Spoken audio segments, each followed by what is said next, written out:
નમસ્તે મિત્રો, પાટણ નગરપાલિકા ચૂંટણી.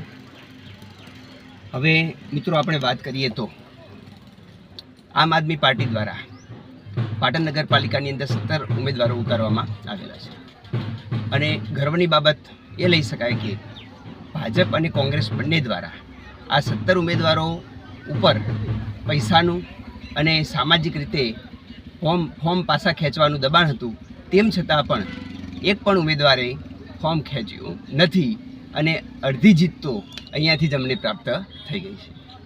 હવે આપણે પાટણની વાત કરીએ તો પાટણ એક ઐતિહાસિક નગરી છે અને આ ઐતિહાસિક નગરીમાં આપણે છેલ્લા 5 વર્ષની અંદર જે ભાજપ શાસિત નગરપાલિકા હતી એણે તમે જોયું હશે કે રસ્તાઓની હાલત એટલી કફોડી છે કે આપણે વાહન ચલાવતા પણ આપણું પૈડું ખાડામાં ન પડે એનું ધ્યાન રાખવું પડે અને એનું ધ્યાન રાખવામાં અકસ્માતો સર્જાય છે અને આપણે માનસિક રીતે હેરાન થઈએ છીએ.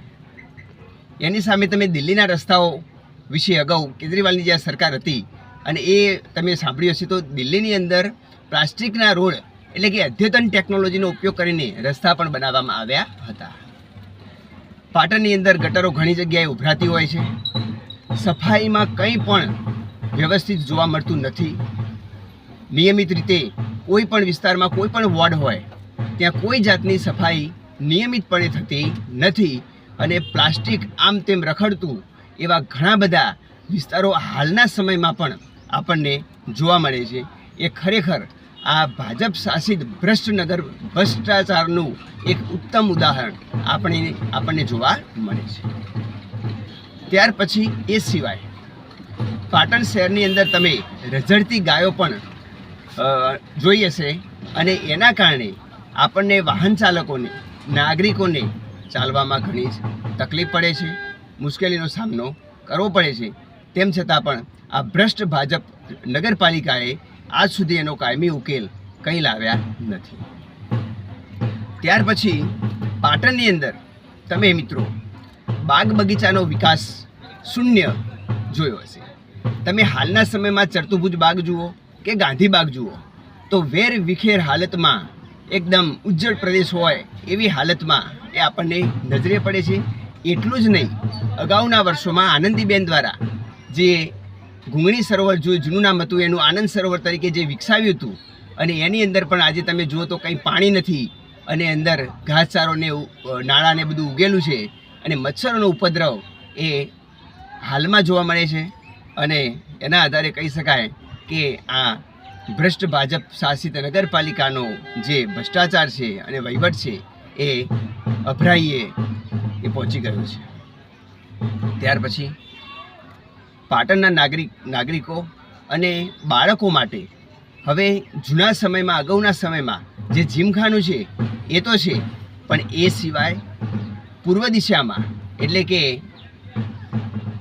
ખાસ કરીને અંબાજી નેડિયાની સોસાયટીઓ અને એ સિવાય હાંસાપુર છે અને ડુંગરીપરું આ બધા વિસ્તારોની અંદર જે ખરેખર બાળકોને યુવાનોને જોગિંગ માટે રમતગમત માટે પશ્ચિમ કાંઠે આવેલું જૂનું જે જીમખાનું છે ત્યાં જવામાં ખૂબ જ મુશ્કેલી પડે છે, ટ્રાફિકનો સામનો કરવો પડે છે અને એના કારણે આ નગરપાલિકાને કંઈ નવું એક નાનકડું કે અમુક કક્ષાએ વિકસાવી શકાય એવું પૂર્વ દિશામાં ખાસ કરીને ઓક્સફર્ડ જે સ્કૂલ છે એ બાજુના ભાગમાં કોઈ એનો પણ વિકાસ થયો નથી જે આપણને નજરે પડે છે.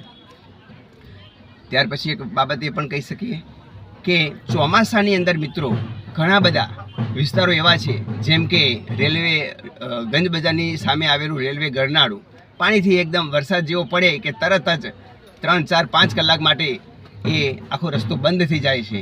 કાયમી નિકાલની કોઈ વ્યવસ્થા કરી નથી. એટલું જ નહીં, એ સિવાય પણ પાટણના ઘણા બધા વિસ્તારો તમે જોયા હશે કે ચોમાસાનો માત્ર થોડોક જ 1 ઇંચ વરસાદ પડતા જ એ ભરાઈ જાય છે અને ત્યાંથી નાગરિકોને પસાર થવું ખૂબ જ મુશ્કેલ પડે છે.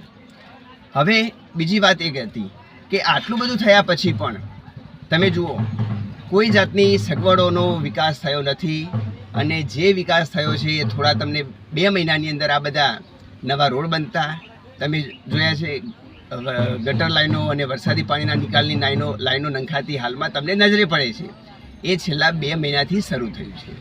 એટલે એના ઉપરથી આપણે કહી શકાય કે આ પાટણ શાસિત જે ભાજપ દ્વારા જે ચાલતી જે નગરપાલિકા હતી, એ નગરપાલિકા અને ભાજપ પક્ષ એ ચૂંટણીલક્ષી પક્ષ છે, પ્રજાલક્ષી પક્ષ નથી.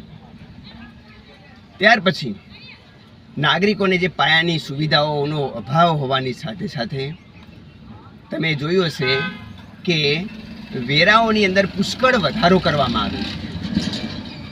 સગવડો આપવી નથી અને વેરાઓ વધારવા અને વેરા વસૂલીની અંદર પણ આખરી નોટિસો આપી અને વેરા વસૂલી કરવી, બસ એ જ એમનો ધંધો છે.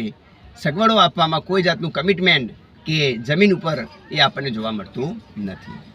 હવે મિત્રો બીજો એક મુદ્દો આવે છે. એ મુદ્દો એવો છે કે જે તમે જોયું હશે કે પાટણની અંદર જે હોસ્પિટલ જનતા હોસ્પિટલ ત્યાંથી માંડીને ફુવારા સુધીનો જે રસ્તો છે, ફુવારા પાસે પહોંચતા જ્યાં એક રસ્તો ડાબી બાજુએ આવે છે ને કોર્નર ઉપર એક નવું તૈયાર થયેલું સરસ મજાનું બિલ્ડિંગ તમે આજે જોયું હશે. હવે આ બિલ્ડિંગ જે છે એ ભૂતકાળની અંદર ત્યાં એક જૂનું બિલ્ડિંગ હતું. હવે કહેવામાં એવું આવતું હતું કે આ બિલ્ડિંગ એ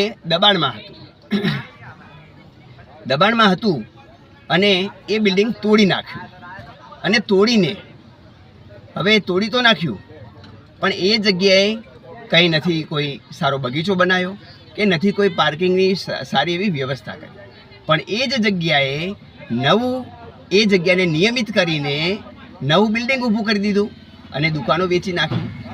હવે ખરેખર જો બિલ્ડિંગ આ નવું જ બનાવવું હતું તો તમે જૂનું બિલ્ડિંગ શા માટે તોડ્યું? એને ખરેખર જાહેર હરાજી કરીને અથવા તો જે પણ વેપારીઓની બિચારાની દુકાનો એમાં હતી એ દુકાનોની અંદર એમને નાના મોટા નાણાંની થોડું 80,000 લાખ એવા રૂપિયા આપીને એમને રઝળતા કરી દીધા. તો આ રીતે આ ભ્રષ્ટાચારનું મૂળ એ ભાજપ શાસિત નગરપાલિકા છે, એ એનું ઉત્તમ ઉદાહરણ છે.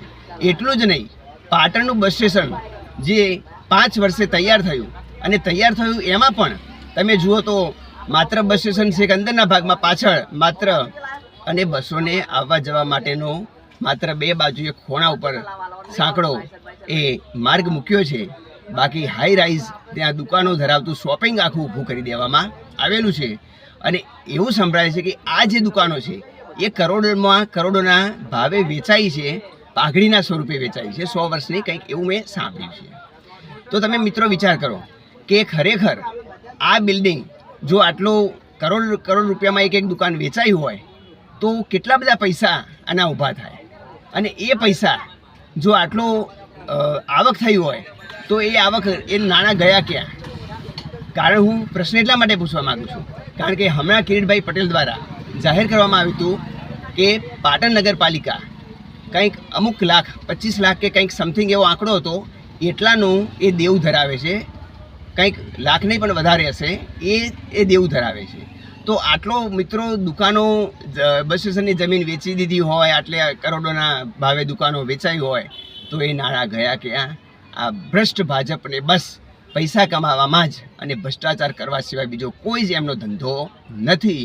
ચૂંટણી આજે ચાલુ છે, પાટણના મતદારોને હું ખાસ વિનંતી કરું છું કે તમારા મત વડે ઝાડુનું બટન દબાવીને તમે આ જે ભ્રષ્ટ ભાજપ શાસિત જે નગરપાલિકા 5 વર્ષની અંદર ભ્રષ્ટાચાર સિવાય બીજું કંઈ કર્યું નથી એમને તમે જાકારો આપો અને આમ આદમી પાર્ટીને પાટણની અંદર બહુમતીથી જીતાડો એવી હું આશા વ્યક્ત કરું છું. જય હિન્દ, જય ભારત.